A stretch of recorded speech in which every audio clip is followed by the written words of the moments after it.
Everybody. A little bit too loud. Maybe a little less. A little less. My name is Yaakov Gade, otherwise known as Gilles Gade, or otherwise known as Harry and Judy's son-in-law. It's a pleasure to be here. It's a first time for me, I must say. A little bit louder, or not as sound? Maybe we can put it a little bit louder? I mean a little bit lower? Lower. Yeah, it's good? It's perfect. Okay. On this side of the room, nobody's complaining, so I'm going to try to satisfy everybody at the same time. It is truly a pleasure to be here. It's a first for me as on two fronts. Number one, it's my first Sukkot in Jerusalem, in this holy city of Jerusalem, which is something quite spectacular for me and my family. And number two, it's my first time as an MC, so please bear with me. And I apologize for not shaving today, but you know, I got busy with other things. And I would like to talk to you just as introductory remarks about Zikui Arabi and about investments. And particularly not the type of investments that, you know, naturally investments, the higher the return, the higher the risk, the higher the reward, typically. In this case, in the case of Open Curtain, we're talking about the lower the risk, the higher the return. Excuse me? And in terms of Zikui Arabim, like the pasuk in Daniel says, Zikui Arabim kekochavim leolam va'ed. Here we have, at the inception of Open Curtain 26 years ago, we had a handful of people decided to be Mekarev, Russian Jewry. And 26 years later, I must say that we have probably hundreds of millions, if not billions of mitzvos that have been accomplished over the past 26 years. Particularly, I'd like to relate one short story, a personal favorite of mine, and it's a story about Rav David Dwayan. Rav David Dwayan, after the war, he was a butcher in a little city in the north of England called Gateshead, and he decided to send a letter to 22 people, 22 Rabbanim. And in that letter it said, I think we should rebuild Jewry in Europe, particularly, let's start at the yeshiva in Gateshead. He got 21 no and 1 yes. And that yes came from Rav Eliyahu Dessler. And there was one of the foremost yeshivas in Europe for sure, and probably the bedrock of Yiddishkeit worldwide, that produced so many Talmidei Chachamim, Rebbeim, students over the years to rebuild Yiddishkeit in Europe and then worldwide. And then he took another Dessler to bring Yiddishkeit to Moscow, to revive it. He answered yes to the call of reviving Yiddishkeit in Moscow. But he didn't do it alone. I would like to commend, before we start and we launch the video, are we ready for the video? Yeah? I would like to commend the Reichman family, particularly Albert and his children, Albert and Egoza, I have a refuah shlema, and his children for being always there for Eastern Europe Jewry, particularly for supporting through their Canadian Foundation throughout the years, for so many decades now, for supporting Russian Jewry and all the Rabbanim in Russia, and as well as the rest of Eastern Europe. And naturally, I would like to commend and acknowledge Mr. Reuven Dessler, without whom this organization would not exist today. With that, maybe we could launch the video. Thank you. Pay attention to the screens.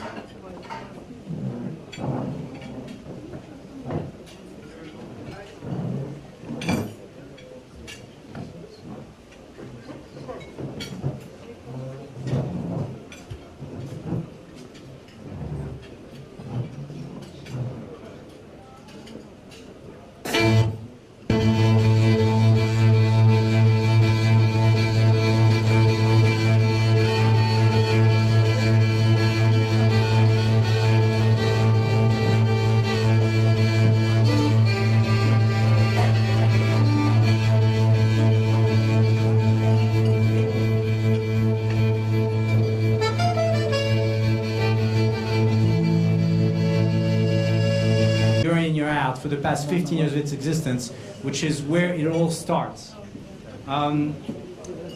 Next, I would like to introduce Rabbi Pinchas Goldschmidt, who is the chief rabbi of Moscow, as well as the president of Conference of European Rabbis, and naturally, without whom, number one, this organization probably would not exist, as well as most of the Jews in Russia would not realize they're Jews.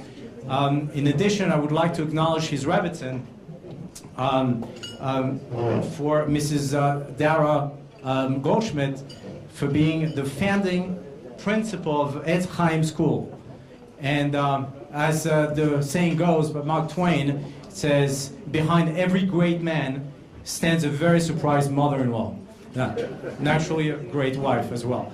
And without further ado, I would like to introduce Rabbi Pinchas Goldschmidt to deliver the greetings.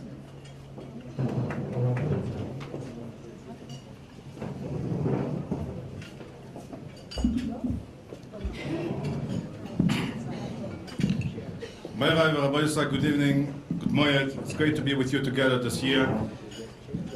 When I speak to the children of Etz Chaim, I usually introduce myself as Dara Goldschmidt's husband. That's my title there. It's my best title. And I would like to start with a story of my Rebbe, my teacher, who sent me to Moscow, Rabbi Moshe Soloveitchik, who once was traveling on a train in Switzerland, and he was eating a bagel. And there was a person who apparently was not Jewish, was sitting opposite him, and asked, out of the blue, asked Moshe Soloveitchik, tell me, is today Rosh Chodesh? He says, Rosh Chodesh? Today is not Rosh Chodesh.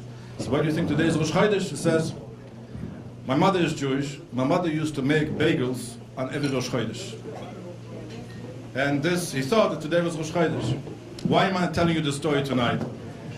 We had the schus of having at our Shabbos table, our Yontav table, this Yontav, a yeshiva bacher who learns in Chappelle's in Yerushalayim, who was a classmate of our son Dovi in Etz Chaim more than 18 years ago. For 2 years, second and third grade, he was in Etz Chaim, and his parents left with 2 children to Tucson, Arizona. They left as non-religious, typical Russian Jewish parents. They moved out to nowhere, and Roman, that's his name, in the University of Arizona, walks down the campus and sees a sign with some Hebrew letters. And the Hebrew letters awakened memories from wonderful 2 years of Etz Chaim school, of love, of simcha, of Yiddishkeit. And he went into this event, and he and his brothers today are Bali Tshuva. You know, there are people today, I don't want to mention names, who think that when we deal with Baal Tshuva communities or outreach, we have to have results the same month, the same year. You know, you have a movement here in Israel called Peace Now. You also have a movement called Moshiach Now. And you have a movement also Bali Tshuva Now. I totally disagreed, and I think that story of Moshe Soloveitchik, and also the story with this Roman, who for 2 years got Yiddishkeit in Etz Chaim.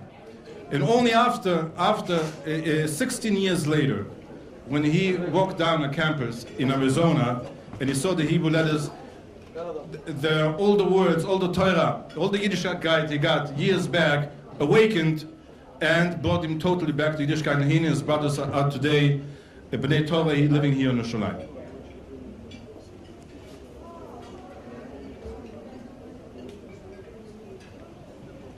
I would like to thank, we know that every day we have Ushpizin, we have all of you are Ushpizin in the Sukkah today. We have Avram, Yitzchak, Yaakov.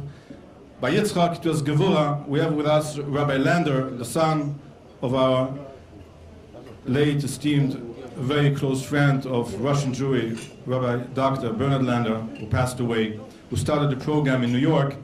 And Rabbi Lander continues to be very helpful in every way that the program for the girls in New York, and every time we're asking for the graduates of Etz Chaim of members of our community who need help to continue to build a Torah life in New York. We're getting a lot of help from Rabbi Lander.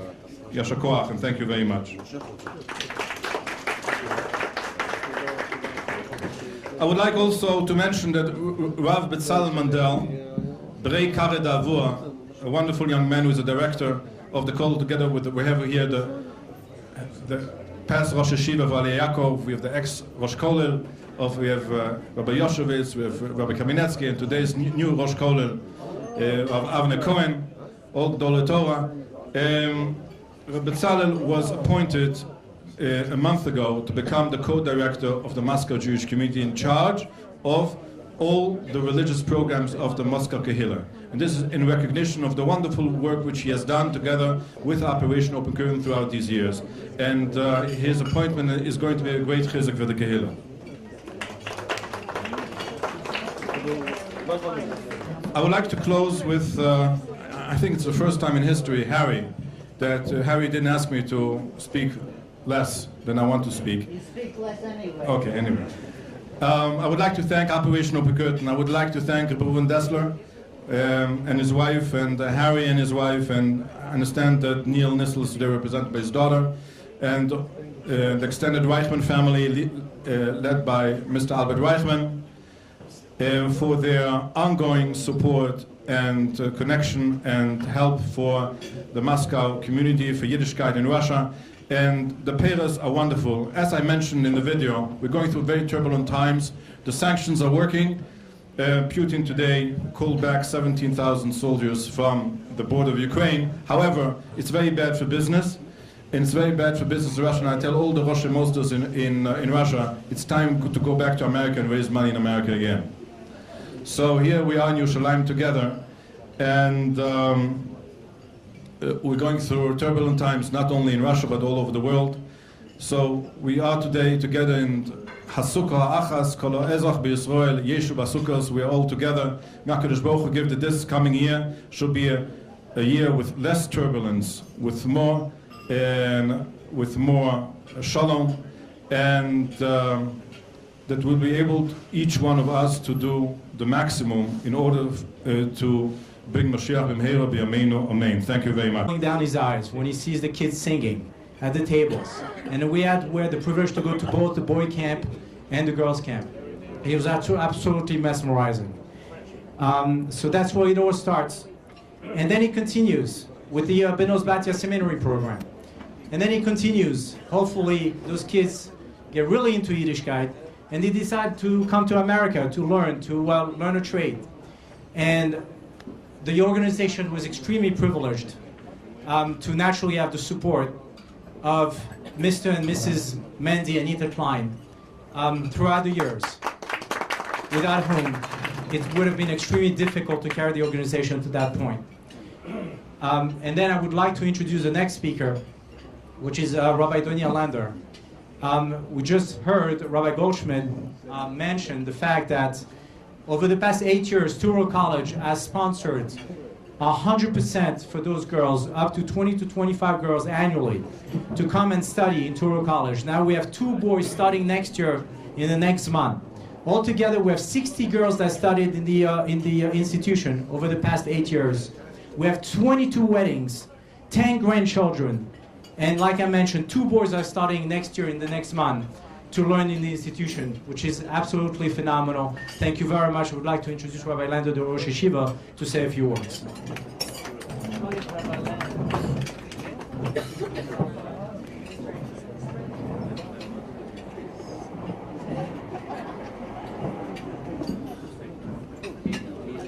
Rishus, Rav Goldschmidt, Rabbonim Chashuvim, friends and supporters of Open Curtain.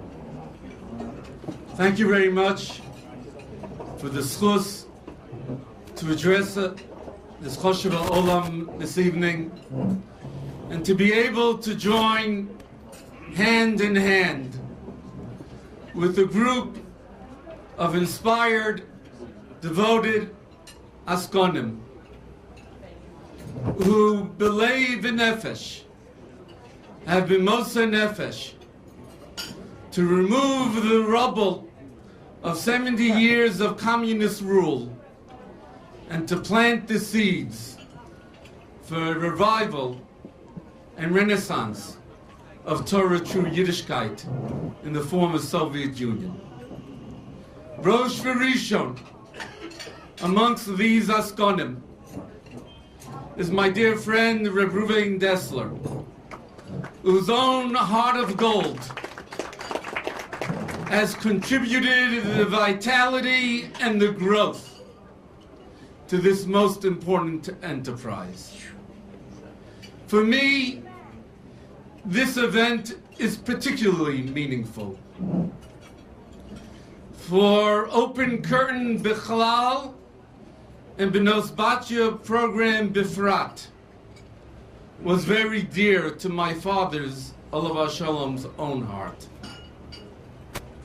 My father, Kiyadua, devoted his life to the strengthening of Yiddishkeit and to the bolstering of Jewish life and Jewish communities across the globe.